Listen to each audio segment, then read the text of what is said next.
क्या पढ़ना है तुम लोग को? अच्छा, वैद्युत द्विध्रुव चल रहा था। वैद्युत द्विध्रुव के कारण दो स्थितियों में वैद्युत क्षेत्र की तीव्रता निकाल चुके हो। पहले स्थिति में अच्छी स्थिति में क्या पढ़े थे? E इक्वल टू के 2p अपॉन आर क्यू, और अच्छी स्थिति में kp अपॉन आर क्यू, यानी 1/4 pi epsilon naught 2p upon R Q और 1/4 pi epsilon naught p upon R Q, दोनों स्थितियों में आप पढ़ चुके थे। अब आपको देखना है कि मान लो अगर दो आवेश ए माइनस क्यू और ए प्लस क्यू, इनके बीच का डिस्टेंस 2l,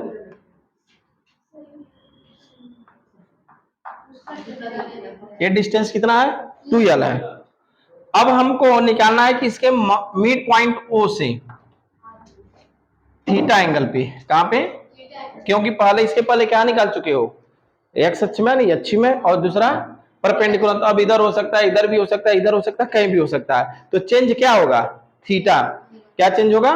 थीटा ही। तो मान लो ए पॉइंट पी है जहां पे हमें इलेक्ट्रिक फील्ड निकालनी है, यानी वैद्युत क्षेत्र निकालना। कोई पॉइंट मान लो पी, मान लो यहीं पे हमको निकालनी है, ठीक है। अब यहाँ पे एक चीज देखो, बात नहीं करो, जैसे ही इसको थीटा एंगल पे रखते हैं, वैद्युत द्विध्रुव को जैसे ही हम थीटा एंगल पे ले जाते हैं, तो वैसे ही वैद्युत द्विध्रुव के दो घटक हो जाते हैं। दो घटक हो जाते हैं, कौन कौन? दो घटक हो जाते हैं, कौन कौन बताओ? पहला, ये थीटा एंगल बन रहा है, ये पहला आपका हो गया क्षैतिज, इसी डायरेक्शन में जाओगे तो क्या हो गया? ये क्षैतिज हो गया। क्या हो जाएगा? क्षैतिज। जैसे इसके डायरेक्शन में जाओगे तो क्षैतिज हो गया, इसको हम कहेंगे पी कॉस थीटा। और इसी के जब परपेंडिकुलर जाओगे तो परपेंडिकुलर क्या हो जाएगा? ए, और ए हो जाएगा पी साइन थीटा, हो जाएगा ना, पी के पी साइन थीटा। और बाकी जो इसका रिजल्टेंट क्या होगा? ये पी हो जाएगा। क्या हो जाएगा? पी हो जाएगा। तो अब यहाँ पे एक चीज बताओ, क्योंकि पी हो जाएगा, ये पी ऐसे हो जाएगा। अब इसको थीटा पी तो दो घटक हो गया, पी कॉस थीटा और पी साइन। तो आप देखो जो क्षैतिज घटक है वही आपका अच्छी स्थिति है, वही आपका अच्छी स्थिति है, और जो आपका लंबवत घटक है वही आपका निरक्षी स्थिति है। तो अच्छी स्थिति ही आपका, यानी इसको अगर आप लिखो यक्ष क्षैतिज घटक, इसको क्या लिखोगे? 1k 2p cos theta, 2p cos theta upon R Q. क्यों लोगे 2p cos थीटा? क्योंकि यही जो p cos थीटा वही उसकी अच्छी है, वही उसका। तो 2p अपन आर क्यू पढ़े हो, लेकिन p क्या हो गया? cos थीटा हो गया। इसी तरीके से e वर्टिकल ही क्या कहलाएगा? k p sine theta upon R Q. इसके और भी तरीके हैं, किताबों में बहुत डिफॉल्ट दिया कई तरीके के, थोड़ा लेंदी हो जाएगा, लेकिन ये सबसे आपका शॉर्टकट तरीका है। जब भी p को आप किसी थीटा एंगल पे ले जाओगे कहीं पे, तो उसके दो घटक हो जाएंगे, क्षैतिज और ऊर्ध्वाधर। जो क्षैतिज होगा वही उसका अच्छी स्थिति होगा, और जो ऊर्ध्वाधर होगा वही उसका लंबवत घटक होगा, वर्टिकल घटक होगा, ठीक है, ऊर्ध्वाधर घटक होगा। ये दो तुम्हारा निकल गया। अब इन दोनों का, ये हो गया आपका E1 EH, और ये क्या हो गया? EB। इन दोनों का रिजल्टेंट आपका यही तो होगा E, और उसकी जब वैल्यू निकालोगे तो क्या लिखोगे बताओ? E equal to under root E square H plus E square B plus 2 EH EB cos 90। cos 90 की वैल्यू तो केवल यही बचेगा ना, तो E इक्वल टू हो जाएगा आपका अंडर रूट EH की वैल्यू क्या रखोगे? K 2p cos theta upon R Q का square plus K P sine theta upon R Q का होल स्क्वायर। बताओ इसमें क्या कॉमन हो जाएगा?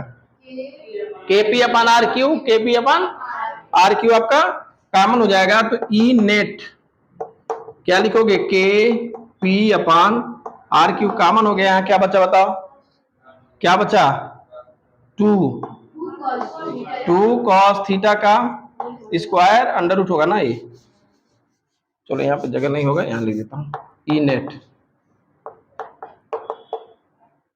K P upon R Q, और यहाँ पे हो गया अंडर रूट 2 कॉस थीटा का स्क्वायर, पी कॉमन होकर बाहर आ गया, प्लस साइन थीटा का स्क्वायर। या ई नेट इक्वल टू बताओ क्या लिखोगे इसको? K P upon R Q under root, इसको स्क्वायर करोगे तो क्या हो गया? 4 cos square theta plus sine square theta, ठीक है। या K P upon R Q equal to, इसको लिखोगे 4 cos square theta plus 1 minus cos square theta. क्यों? क्योंकि sine square theta equal to 1 minus cos square theta होता है ना। अब देखो ये 4 cos 4 cos यानी 4 cos स्क्वायर थीटा और 1 cos स्क्वायर, कितना बच गया? ये केपी इंटू केपी अपान, ये क्या हो गया? 1 प्लस 3 cos स्क्वायर थीटा। देखो यहाँ पे, अरे माइनस 3 बच्चा, एक है, ये क्या निकला आपका? E net. किसी भी स्थिति में ई नेट की वैल्यू क्या होती है? KP upon R Q under root 1 plus 3 cos square theta. जैसे आप देख लो, अगर मान लो फर्स्ट हम कहते हैं कि एक्सियल पोजीशन, जैसे मान लो ये इसके एच में कर दिया जाए तो थीटा इक्वल टू क्या हो जाएगी? ये 0। अरे भाई इसके एच में जाओगे तो थीटा इक्वल टू 0, तो थीटा इक्वल टू जब 0 करोगे तो यहाँ वैल्यू क्या हो जाएगी? cos थीटा 0 की वैल्यू 1, तो कितना हो गया? यानी यहाँ पे लिख देता हूं, चलो E equal to KP, KP upon R Q under root 1 plus 3 हो जाएगा ना? कैसे हो जाएगा? 0 रखोगे तो का 0 की वैल्यू तो 3 और 1 4, अब 4 रूट से बाहर करोगे तो क्या आ गया? के 2p अपन आर क्यू किसका होता है? एक्सियल का होता है नहीं, अच्छी स्थिति का। देखो सेम कंडीशन, यानी एच में जाओगे तो थीटा इक्वल टू 0। आप बताओ अगर परपेंडिकुलर जाते हो तो क्या होगा बताओ? थीटा इक्वल टू 90 डिग्री, तो cos 90 जब लोगे तो इसकी वैल्यू 0। cos 90 यानी 0 हो गया, बचा क्या? अंडर रूट 1, और 1 को बाहर करोगे तो 1 ही होगा, तो बचा क्या? E net equal to KP अपन, बोलो समझ में आया? यानी फार्मूला देखो, इसी से आप दोनों निकाल सकते हो, और किसी भी एंगल में, चाहे यहाँ कहीं पे भी अगर थीटा की वैल्यू दिया रहेगा तो उस थीटा की वैल्यू रख दोगे तो आंसर आपका आ गया केपी अपन आर की under root 1 plus 3 cos square theta. ठीक है, लिख लीजिए आप। अब क्या बताएं?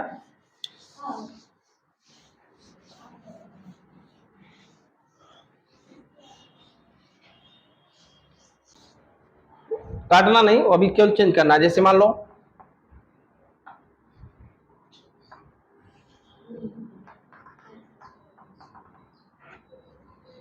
ये आपका x है, ये आपका y है, और ये क्या है? z है। ये आपका दिया है क्यूबी बी पॉइंट, वही वैल्यू है कितना? -2.5 इंटू 10⁻⁷ कूलम, और यहाँ पे ए पॉइंट है और इसकी वैल्यू दिया है cube equal to 2.5 into 10⁻⁷ coulomb. इसका कोऑर्डिनेट है 0 0 प्लस 15 सेंटीमीटर, और इसका कोऑर्डिनेट है 0 0 माइनस 15 सेंटीमीटर। अब कह रहा है कि इसका परिणामी वैद्युत ध्रुव आघूर्ण ज्ञात कीजिए, परिणामी वैद्युत ध्रुव आघूर्ण ज्ञात कीजिए। ठीक है, ये हो गया आपका। आप निकाल सकते हैं, देखो क्यू की वैल्यू भी 2.5 इंटू 10⁻⁷ है, ध्यान दो यहाँ पे, और बी की वैल्यू क्या है? -2.5 10⁻⁷ है ना। ये दोनों आवेश तो सेम और विपरीत है भाई, परिणामी देखो समान है और दिशा विपरीत है। बीच का डिस्टेंस देखो, ए एक्स मैंने 0 है, वाई इक्वल टू 0 है, तो जेड इक्वल टू मतलब ये कितना दिया है? 15 सेंटीमीटर। कितना दिया है? समझ रहे हो ना? इसका मतलब यही होता है, कोऑर्डिनेट का मतलब x 0 y 0। दूसरा इधर देखो, ए वैल्यू देखो, x equal to 0 y equal to 0, यानी z इक्वल टू ये कितना है? यानी ए भी कितना हो गया? 15 सेंटीमीटर, और ये भी कितना हो गया बताओ? 15 सेंटीमीटर। तो यहां से यहां तक का दोनों आवेशों के बीच की दूरी कितना हो गया? हाँ, तो यहाँ पे दो चीज आती है। पहला क्वेश्चन पूछा है कुल आवेश, पहला क्वेश्चन क्या है? कुल आवेश। तो जब कुल आवेश लिखोगे तो क्या लिखोगे? Q A plus Q B, Q A plus Q B. तो Q equal to Q A की वैल्यू कितनी है? 2.5 इंटू 10⁻⁷ माइनस 2.5 इंटू 10⁻⁻, क्यों माइनस लोगे? क्योंकि माइनस में है, तो इसकी वैल्यू क्या हो गई? 0। द्विध्रुव में वैसे भी आवेश कुल कितना होता है? 0 होता है। ठीक है, अब इसमें द्विध्रुव निकालना है, तो द्विध्रुव equal to P equal to क्या पड़े बताओ? Q into 2L। क्यू की वैल्यू 2.5 इंटू 10⁻⁻7 इंटू 2l का मतलब 30, 30 मतलब हो गया 30 गुणे 10⁻2 यानी 0.30, 0. हो जाएगा ना। हाँ अरे 30 सेंटीमीटर है, मीटर में हो गया। और वो जैसे 10⁻2 करोगे तो डिवाइड करोगे क्या हो जाएगा, 0.30 ही तो होगा यार। 30 इंटू 10⁻2 करोगे तो कितना आएगा, ठीक है। तो ए कितना हो जाएगा बताओ, 0.75 इंटू 10⁻7 कूलाम मीटर। देख लो अगर न समझ में आए तो इसको ऐसे भी लिख सकते हो, 2.5 इंटू 10⁻7 इंटू 30 इंटू 10⁻2 हो जाएगा ना। ये कितना हो गया इंटू ये कितना हो जाएगा बताओ, 25 या 75, 75 इंटू 10⁻9 हो जाएगा ना। या उसी को क्या लिख सकते हो, 10⁻9 कूलाम मीटर। ये आपका टोटल वैल्यू निकल गया। बोलो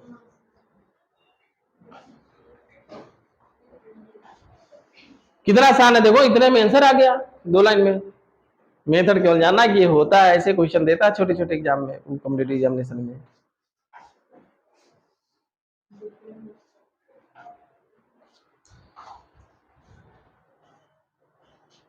परिणामी भी निकल लिख लेना यहाँ पे, परिणामी वैद्युत द्विध्रुव आघूर्ण ज्ञात कीजिए। द्विध्रुव आघूर्ण ज्ञात कीजिए। चलो इधर ध्यान दो, पर्सनल मैटर तो होना जाना। चलो इधर ध्यान दो, क्या पढ़ना है, वैद्युत द्विध्रुव के कारण वैद्युत द्विध्रुव आघूर्ण। ध्यान दो यहाँ पे, अगर मान लो कि एक इलेक्ट्रिक फील्ड है, यह एक इलेक्ट्रिक फील्ड है क्या है, एक इलेक्ट्रिक फील्ड है, इसमें एक आप डाइपोल रख दिए -q और +q। इस पॉइंट को मान लो A और इसको मान लो B। यह इलेक्ट्रिक फील्ड है, प्लस से माइनस की तरफ होता है ना, यह इलेक्ट्रिक फील्ड हो गया। और इसकी दिशा माइनस से प्लस की तरफ। यहां पे मान लो थीटा एंगल पे रखा हुआ, किससे, वैद्युत क्षेत्र से। यहाँ पे जब आवेश को वैद्युत क्षेत्र ई में रखा जाएगा तो इस पे एक बल लगेगा, किधर, बाहर की तरफ, प्लस की वजह से ये बाहर की जाएगा और इसकी वैल्यू क्या होगी, Q इंटू ई प्लस। इसके वजह से इधर लगेगा, क्यों लगेगा, देखो प्लस है और ये माइनस है, अपनी तरफ अट्रैक्ट करेगा तो इसलिए इधर लगेगा, है ना। तो ये कितना हो गया, -QE। ये दो बल लगेगा। बताओ इसमें किसी कोई डाउट। जब भी किसी वैद्युत द्विध्रुव को हम किसी वैद्युत क्षेत्र ई में रखते हैं तो उस पर एक बल लगता है, उसकी मान क्या होता है, Q और E, ठीक है। अगर इस पर नेट बल निकालो, F net, F net equal to क्या लिखोगे, FA प्लस FB। अरे इस पे F, इस पे FB, तो बताओ उस पे क्या लिखे हो, Q इंटू E और इस पे क्या है, -Q into E equal to 0। यानी F नेट क्या लगेगा, 0, उस पे नेट बल 0। बट लेकिन अब देखो यहाँ पे ये दो बलों का एक युग्म बन रहा है। क्या बन रहा है, युग्म मतलब जोड़ा होता है। ये प्लस चार्ज है और ये माइनस चार्ज है। ये माइनस चार्ज देखो ये अट्रैक्ट करेगा इधर और ये रोटेट करेगा। ये जो कपल्स होता है यानी जो बलों का युग्म है वो उसको घूर्णन करा देगा, अपने एच पे घुमाएगा और घूम कर वो प्रयास करता है कि हम वैद्युत क्षेत्र की दिशा में आ जाएं। तो ये घूर्णन करने लगता है। तो जब घूर्णन करता है तो इसका मतलब उनके बीच एक बल आघूर्ण लगता है। क्या लगता है, बल आघूर्ण। बल आघूर्ण क्या होता है, देखो यहाँ पे आप इसको घुमा रहे हो ना, ऐसे बल यहाँ लगा रहे हो लेकिन लग रहा है वहां पे, वो अपनी तरफ खींच रहा है, आप इधर खींच रहे हो, तो वहां पे वो रोटेट कर रहा है। इसका मतलब है कि फोर्स आप जो लगा रहे हो, फोर्स, और यहाँ से जहां पे वर्क कर रहा है एक्शन पॉइंट का क्रिया बिंदु, बल गुणे लंबवत दूरी। तो यहाँ पे जब इसका टॉर्क आप निकालोगे तो इसको मान लो C। क्या मान लो C, और यहाँ पे थीटा है तो ये भी क्या हो जाएगा, थीटा। ठीक है। और ये पूरी लंबाई कितनी होती है बताओ? 2l होता है। क्या होता है? 2l होता है। तो इसका जब बल आघूर्ण निकालोगे टाउ, टाउ बराबर लिखोगे क्या? बल गुणे लंबवत दूरी। लंबवत दूरी किसके बीच? दोनों आवेशों के बीच। दोनों आवेशों के बीच की, दोनों आवेशों के बीच की दूरी, के बीच की लंबवत दूरी। तो टाउ इजकल टू, एफ की वैल्यू क्या लिखोगे? Q into E into into लंबवत दूरी। कैसे निकालोगे लंबवत दूरी? मतलब देखो बी ए सी क्या हो जाएगा? ये लंबवत दूरी हो गया ए सी, क्योंकि ये थीटा बन रहा था, ये आधार हो गया और ये लंब हो गया। लंबवत क्या हो जाएगा?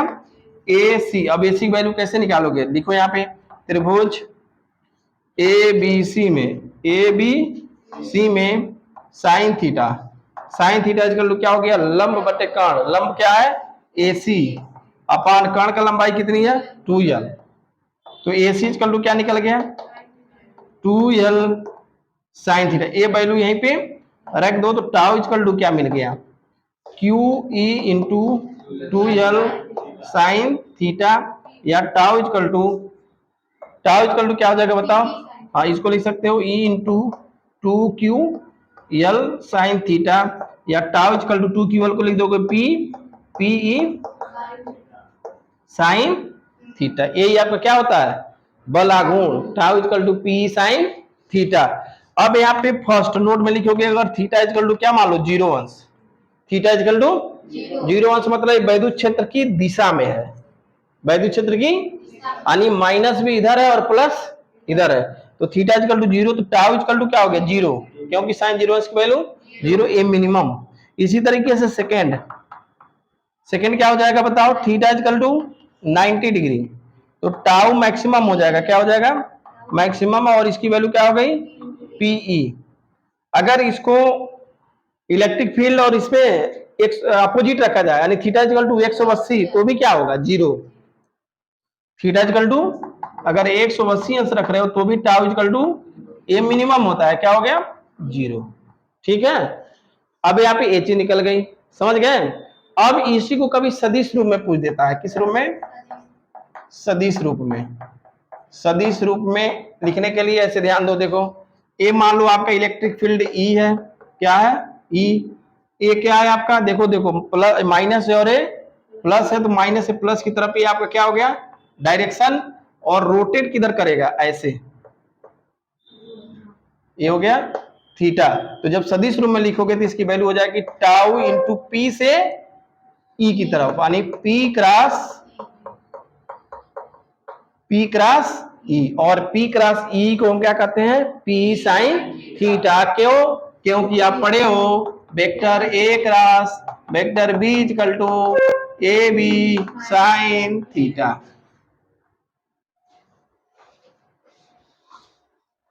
हेडिंग लिखिए,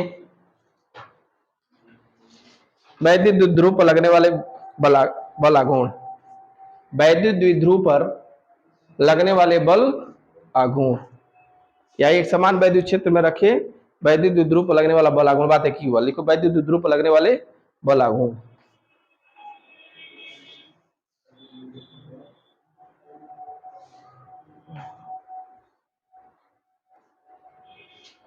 पहले आप इसको बनाएंगे, इस फोर्स की वैल्यू समझ में आ गया। आप यहाँ पर नेट बल लिख लेना, फिर लिखना लेकिन दो समान परंतु विपरीत प्रकृति के बल हैं। हाँ हाँ, यहाँ पे ए हो गया ना। अब इसको पहले लिख लो एफ नेट, यहाँ पे लिखना लेकिन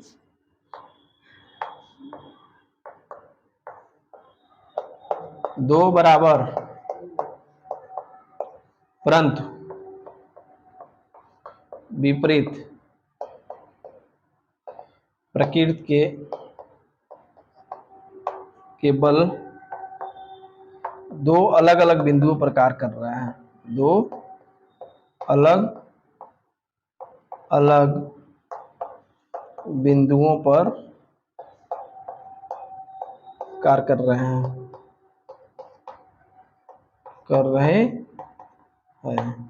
अतः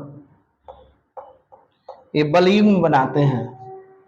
अतः टाउ इक्वल टू इसको लिखने के लिए आप लिख लेना सदिश रूप में। देखिए वैद्युत बल रेखा, वैद्युत बल रेखा, देखो ये रियल होता क्या है। जैसे मान लो कि ये इसमें करंट आ रहा है ना, करंट होता क्या है, आवेश की प्रवाह। तो आवेश चल रहा होगा ना किसी पथ पे, तो आवेश किस पथ पे चल रहा है किसी ने देखा है? नहीं, एक इमेजिनरी है, कोई पथ रियल नहीं है, वो क्या है, एक इमेजिनरी मतलब काल्पनिक रेखा है। इमेजिनरी मतलब काल्पनिक है। वैद्युत बल रेखा एक काल्पनिक है। जैसे मान लो अगर एक स्थिर आवेश है तो इससे आपकी इलेक्ट्रिक फोर्स देखो स्ट्रेट लाइन में चलेगी, किसमें, स्ट्रेट लाइन में। लेकिन अगर यही धनावेश, परीक्षण धनावेश अगर मोशन कर रहा है तो इसकी आकृति कैसे बनेगी, वक्राकार। तो इसका मतलब हो गया कि वैद्युत बल रेखा एक काल्पनिक, एक काल्पनिक और रेखा है। और रेखा कैसा हो सकती है, सीधी भी हो सकती है और वक्राकार भी हो सकती है। ठीक है, वक्राकार भी हो सकती है। उसी को मानी एक तरह से कह सकते हो कि वैद्युत आवेश किस पथ का अनुसरण कर रहा है, किस पथ का अनुसरण करता है और उस पथ की आकृति कैसे होती है, उसी को क्या कहते हैं, वैद्युत बल रेखा। जैसे मान लो आवेश कोई चल रहा है तो आवेश जब मोशन करेगा तो हमेशा कैसा बनेगा, वक्राकार। अब इस पे कहीं अगर हम कोई स्पर्श रेखा खींचते हैं किसी बिंदु पर, क्या खींचते हैं, स्पर्श रेखा, कहीं पे भी खींचो। मान लो ए बिंदु है तो यह वक्र क्या बता रहा है, यह रेखा बिंदु ए पर वैद्युत क्षेत्र की दिशा। ये मान लो बी है तो ये क्या बता रहा है, ईबी की दिशा, यानी वैद्युत क्षेत्र बी पर, बी बिंदु पर वैद्युत क्षेत्र की दिशा एसी है। तो यानी इसका मतलब है कि कोई अगर वक्र है, उस वक्र पे अगर आप स्पर्श रेखा खींचोगे तो हर बिंदु पर क्या दिखाएगा, वैद्युत क्षेत्र की दिशा दिखाएगा, वैद्युत क्षेत्र की दिशा दिखाता है। ठीक है, तो ये पहला पॉइंट। दूसरा, वैद्युत बल रेखा हमेशा धन आवेश से बाहर की तरफ निकलती है, जबकि ऋण आवेश में अंदर की तरफ दिशा होती है। तीसरा, अगर ये धन आवेश है और ये क्या है, माइनस आवेश, तो ये हमेशा देखो धन आवेश से शुरू होकर ऋण आवेश पे खत्म होती है, धन आवेश से शुरू होकर ऋण आवेश पे खत्म होती है।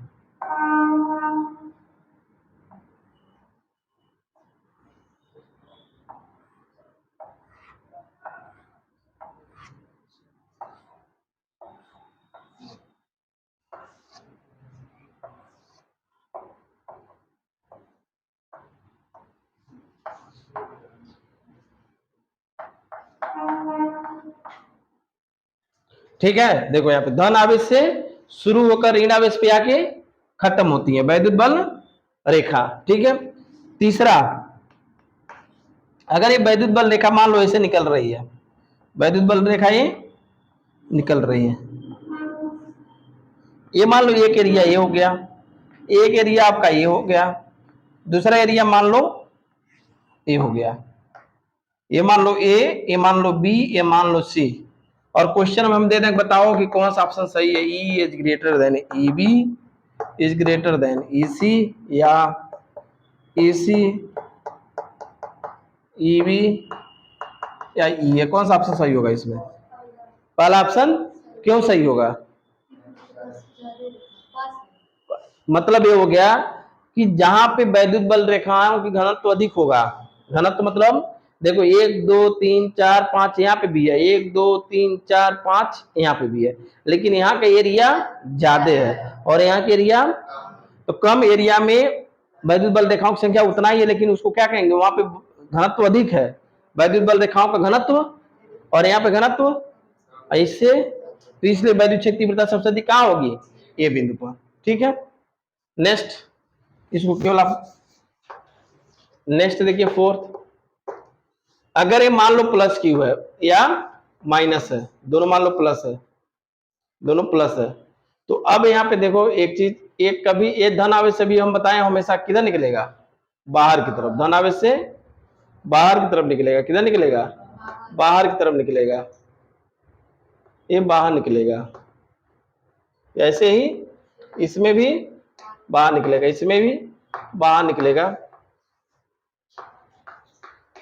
ठीक है, लेकिन अब ये मीट पे देखो, मीट पे जो पॉइंट एन होगा, यहाँ पर इलेक्ट्रिक फील्ड क्या होगी, जीरो, इसके पहले आप न्यूमेरिकल लगाए भी हो, आगे क्वेश्चन लगाए हो ना कि दो समान आवेश होते हैं जब, देखो दोनों क्या है प्लस प्लस, दोनों क्या है प्लस प्लस, या दोनों ऋण ऋण जब होंगे तो, और दोनों आवेश का मैग्नीट्यूड सेम है तो यहाँ पे इलेक्ट्रिक फील्ड क्या होगी, जीरो होगी। जैसे अगर मान लो कि यहाँ पे हम ले लिए प्लस क्यू और यहाँ क्या ले लिए प्लस क्यू, इनके बीच का डिस्टेंस मान लो कुछ होगा, इसके मिड पॉइंट पे अगर मान लो ये डिस्टेंस क्या है R1 और इसका डिस्टेंस क्या है R2, तो इसके वजह से यहाँ पे इलेक्ट्रिक फील्ड निकालोगे तो डायरेक्शन इधर, इसके वजह से निकालोगे तो इधर। वैद्युत क्षेत्र शून्य होने के लिए क्या चाहिए, E1 इक्वल टू E2, तो क्या लिखोगे बताओ, K Q upon R1 square equal to K Q upon R2 square, K Q cancel, यानी R1 स्क्वायर इक्वल टू क्या हो गया R2 स्क्वायर। मतलब अगर दोनों आवेश समान है तो जब वैद्युत क्षेत्र बीच में शून्य होगा तो यहां से जितनी दूरी होगी वही दूरी, यानी अगर दोनों बीच की दूरी r है तो ये कितनी दूरी पे होगी r/2 और ये भी कितनी पे होगी, समझ पा रहे हो। यानी जब भी दो समान आवेश होंगे, नेचर समान होगा, मैग्नीट्यूड समान होगा, तो उनके बीच वैद्युत क्षेत्र की तीव्रता बीच में होगी और शून्य होगी, वैद्युत क्षेत्र की तीव्रता शून्य होगी और कहां होगी बीच में। लेकिन अगर मान लो दोनों की आवेश डिफरेंट हो, क्या हो जाए डिफरेंट हो, तब क्या लिखोगे बताओ, तब लिखोगे आप Q1 upon R1 square to Q2 अपान, क्यों होगा कि नहीं, क्योंकि K और K से कैंसिल हो जाएगा, तो इसको क्या लिख सकते हो Q1 upon Q2 equal to R1 upon R2 का होल स्क्वायर। ये पूछा हुआ क्वेश्चन है, बहुत आसान क्वेश्चन, नहीं समझे। ये दोनों विपरीत, ये दोनों समान प्रकृति के अगर आवेश हो, अगर आवेश की क्वांटिटी कम है या अधिक है, मात्रा अलग अलग है, तो इन दोनों रेखा मिलाने वाली रेखा के बीच में ही वैद्युत क्षेत्र होगी, लेकिन बीच में नहीं होगा कहीं इधर उधर, इसका मतलब ये हुआ। लेकिन अगर दोनों आवेश समान है, क्यू ए बी है क्यू ए बी है, और दोनों का आवेश समान है, यानी एक ही प्रकृति के धन हो या ऋण हो, तो वैद्युत क्षेत्र हमेशा बीच में होगा। लेकिन अगर Q1 और Q2 अलग अलग है, प्रकृति लेकिन समान है, दोनों धन है या दोनों ऋण है, तो इन रेखा को मिलाने वाली बीच में कहीं वैद्युत क्षेत्र शून्य होगा। ठीक है, बाकी सब चीजों पे फिर कल परसों हम इस पे नोट्स वगैरह कल बनवाएंगे, बाकी परसों से गॉस थ्योरम शुरू करेंगे, यानी परसों मतलब सोमवार से। ठीक है, बाकी ये डिस्कस हो गया, बाकी दो रेखाएं एक दूसरे को नहीं कट वगैरह करती हैं, वो सारे प्रॉपर्टीज कल बताएंगे, बहुत सारे प्रॉपर्टी है इसमें।